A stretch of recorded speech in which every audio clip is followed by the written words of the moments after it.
આકાશવાણી અમદાવાદ વડોદરા. હવે સાંભળશો બોટાદ જિલ્લાનો સમાચાર પત્ર. લેખક પ્રકાશ ભીમાણી. બોટાદ જિલ્લામાં મકર સંક્રાંતિ તહેવારની હર્ષોલ્લાસ સાથે ઉજવણી કરવામાં આવી. ઉત્તરાયણ અને વાસી ઉત્તરાયણના દિવસે આકાશમાં રંગબેરંગી પતંગો અને અગાશીઓ ઉપર ગીત સંગીતના વાતાવરણથી રંગત જોવા મળી હતી. વિભિન્ન દેવસ્થાનો તેમજ ગૌસેવા મંડળોને સંક્રાંતિ નિમિત્તે દાન ભેટ આપી બોટાદની જનતાએ પૌરાણિક પરંપરા નિભાવી હતી. સાળંગપુર હનુમાનજી મંદિરના પટાંગણમાં સશક્ત નારી મેળાનું આયોજન કરવામાં આવ્યું હતું. બોટાદ જિલ્લામાંથી 50થી વધુ અલગ અલગ હાથ બનાવટની ચીજવસ્તુના અહીં સ્ટોલ બનાવવામાં આવ્યા હતા, જેમાં મધ, હાથ બનાવટના તોરણ, પાકીટ, ટેડીબિયર તેમજ પ્રાકૃતિક ખેત ઉત્પાદિત સ્ટોલનો સમાવેશ કરાયો હતો. પ્રભારી મંત્રી રીવાબા જાડેજાએ મેળાને ખુલ્લો મૂકી દરેક સ્ટોલની મુલાકાત લઈ મહિલાઓ પાસેથી સ્ટોલમાં વેચાણ થતી વસ્તુઓની માહિતી મેળવી હતી. તેમણે લોકલ ફોર વોકલ અને સ્વદેશી સ્ટોલમાંથી ખરીદી કરી અને અન્ય લોકોને પણ સ્વદેશી અપનાવવા માટે અપીલ કરી હતી. વિશ્વ ઉમિયા ફાઉન્ડેશન હેઠળ કડવા પાટીદાર સમાજ દ્વારા રાજ્યના જુદા જુદા સ્થળોએ ઉમિયા માતાજીની રથયાત્રા યોજવામાં આવી રહી છે. બોટાદ શહેરમાં ઉમિયા રથનું આગમન થતાં જિલ્લાના ગ્રામ્ય વિસ્તારો તેમજ બોટાદ શહેરના મુખ્ય માર્ગ ઉપર રથનું ભવ્ય સ્વાગત કરવામાં આવ્યું હતું. ડીજે અને ઢોલ નગારા સાથે તિરંગા થીમ ઉપર કેસરી, સફેદ અને લીલા રંગના સાફા સાથે પાટીદાર સમાજના લોકો મોટી સંખ્યામાં રથયાત્રામાં જોડાયા હતા. ઉમિયા માતાજીના રથ પરિભ્રમણ સમયે અલગ અલગ સમાજના લોકો દ્વારા પણ માતાજી ઉપર પુષ્પવર્ષા કરી સ્વાગત કરવામાં આવ્યું હતું. 13 વર્ષથી મકર સંક્રાંતિના દિવસે માંધાતા ભગવાનના પ્રાગટ્ય દિન નિમિત્તે શોભાયાત્રાનું આયોજન કરવામાં આવે છે. જે મુજબ બોટાદ જિલ્લા કોળી સમાજ દ્વારા માંધાતા ભગવાનની 14મી શોભાયાત્રાનું આયોજન કરાયું હતું.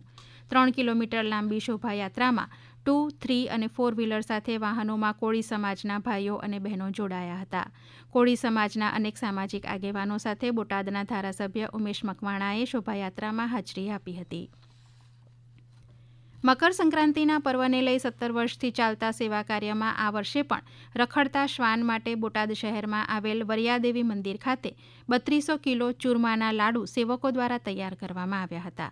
આ સેવા કાર્યમાં ભાઈઓની સાથે 125 જેટલા બહેનો પણ જોડાયા હતા. સહિયારા પ્રયાસથી તૈયાર કરવામાં આવેલા 16 મણ લાડુઓ જુદા જુદા વિસ્તારમાં શ્વાન અને અન્ય પશુઓ માટે સ્વયંસેવકો દ્વારા મોકલવામાં આવ્યા હતા. આ ઉપરાંત જુદા જુદા સ્થળોએ સેવા ગ્રુપો દ્વારા પશુઓને ચારો, પક્ષીઓને ચણ જેવા સેવા કાર્યનું આયોજન કરાયું હતું. ઉત્તરાયણ પર્વમાં ઘવાયેલ પક્ષીઓ માટે ખાસ સારવાર કેન્દ્રો સરકારશ્રીના વિભાગો દ્વારા શરૂ કરવામાં આવ્યા હતા. 42મી વરિયા પ્રજાપતિ ક્રિકેટ ટુર્નામેન્ટ બોટાદના યજમાન પદ હેઠળ યોજવામાં આવી હતી, જેમાં મુંબઈ, નડિયાદ, સુરત, વડોદરા, ગાંધીનગર, અમદાવાદ, ભાવનગર અને બોટાદના પ્રજાપતિ સમાજની 32 ટીમોએ ભાગ લીધો હતો. ત્રિદિવસીય ક્રિકેટ ટુર્નામેન્ટમાં 42 વર્ષ બાદ પ્રથમવાર બોટાદની ટીમ ચેમ્પિયન બની હતી. ટુર્નામેન્ટ નિહાળવા બોટાદ સમસ્ત ગુજરાતમાંથી પ્રજાપતિ સમાજના ક્રિકેટ રસિકો ઉપસ્થિત રહ્યા હતા.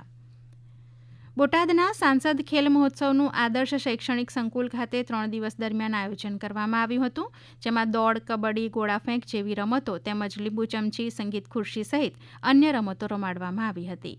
રમતવીરોનો ઉત્સાહ વધારવા ભારતીય જનતા પાર્ટીના આગેવાનો ઉપસ્થિત રહ્યા હતા. આ ખેલ મહોત્સવમાં વિજેતાને સર્ટિફિકેટ આપી પ્રોત્સાહિત કરાયા હતા. મેદાનમાં રમત રમતા ખેલાડી તેમજ તેમને પ્રોત્સાહિત કરતા અન્ય વિદ્યાર્થીઓમાં પણ ખુશી જોવા મળી હતી. શહેરમાં આવેલ નગર પ્રાથમિક શાળા નંબર 23 ખાતે ગણિત વિજ્ઞાન ઉત્સવનું આયોજન કરવામાં આવ્યું હતું. એક જ શાળાના વિદ્યાર્થીઓ અને શિક્ષકોએ મળી વિજ્ઞાન અને ગણિતને અનુરૂપ 75 જેટલી કૃતિઓ તૈયાર કરી હતી. આધુનિક ટેકનોલોજી, ગણિતના વ્યવહારિક ઉપયોગ, AI અને રોબોટિક સાયન્સ, પર્યાવરણ સુધારણા સહિતની કૃતિઓ નિહાળવા શાળાના વિદ્યાર્થીઓ ઉપરાંત બોટાદના ગણિત વિજ્ઞાન રસિકો પણ ઉપસ્થિત રહ્યા હતા. આપ સાંભળી રહ્યા હતા બોટાદ જિલ્લાનો સમાચાર પત્ર. લેખક પ્રકાશ ભીમાણી. પ્રસારણ આકાશવાણીના અમદાવાદ વડોદરા કેન્દ્ર પરથી કરવામાં આવ્યું.